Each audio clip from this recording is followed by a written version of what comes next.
Tirupati press క్లబ్లో ఏర్పాటు చేసిన విలేకరుల సమావేశంలో తిరుపతి తెలుగుదేశం పార్టీ పార్లమెంటరీ అధికార ప్రతినిధి ఓట్ల సురేంద్ర నాయుడు, రజక డెవలప్మెంట్ కార్పొరేషన్ రాష్ట్ర డైరెక్టర్ కరాటే చంద్ర, తిరుపతి బీసీసీఎల్ అధ్యక్షులు విశ్వనాథం, రజక సాధికార సమితి సభ్యులు సాకర శంకర్, ఎస్టీసీఎల్ తిరుపతి అధ్యక్షులు రాజారాం, అశోక్, జగదీష్ రెడ్డి, ప్రకాష్ తదితరులతో కలిసి తిరుపతి ప్రెస్ క్లబ్లో మీడియాతో మాట్లాడారు. ఆ వివరాలు చూద్దాం. గత ప్రభుత్వం ఇచ్చినటువంటి బకాయిలు, ఆరోగ్యశ్రీ బకాయిలు, అదేవిధంగా ఫీజు రీయింబర్స్మెంటు, ఇలాంటివన్నీ చూసుకుంటే దాదాపు 22,000 కోట్ల రూపాయలు మనం వచ్చిన తర్వాత, కూటమి ప్రభుత్వం వచ్చిన తర్వాత వాటన్నిటిని కూడా క్లియర్ చేయడం జరిగింది. దాదాపు జగన్ ప్రభుత్వం చేసినటువంటి అప్పుల వల్ల మొత్తము 1,40,000 కోట్లు నెలకి, సంవత్సరానికి వడ్డీ కట్టే పరిస్థితి ఏర్పడింది.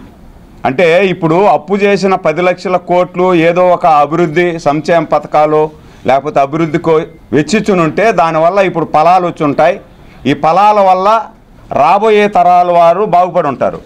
కానీ జగన్ చేసినటువంటి అప్పులు, విలాసవంతమైనటువంటి విడిది భవనాలు, ఆయన సాక్షి మీడియాకి యాడ్ల రూపంలోనే దాదాపు 300 కోట్ల రూపాయలు యాడ్ల రూపంలో ఆయన ఆ పేపర్కి మాత్రం ఇచ్చుకున్నాడు, మిగతా వాళ్ళకి ఊరికి ఇవ్వాల.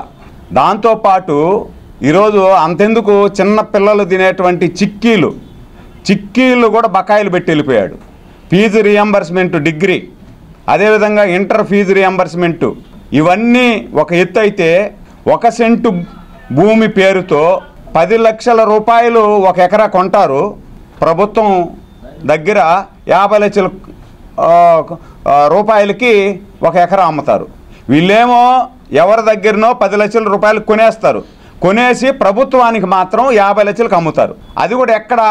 గుట్లల్లో, చెరువుల్లో, శ్మశానాలలో ఇలాంటి భూములు కొని 1 సెంటు అంటే నివాస యోగ్యం కానటువంటి భూములు ప్రజలకు సెంటు భూమి పేరుతో ఇచ్చి పెద్ద గొప్పగా ఇచ్చినామని జబ్బలు జరుచుకున్నారు.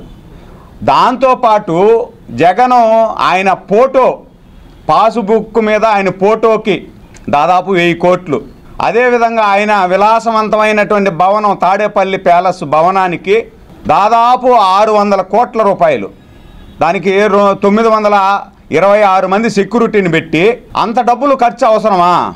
ఆయన ఇంటి ముందర రోడ్డు వేసుకునేదానికి 12 లక్షల కోట్లు.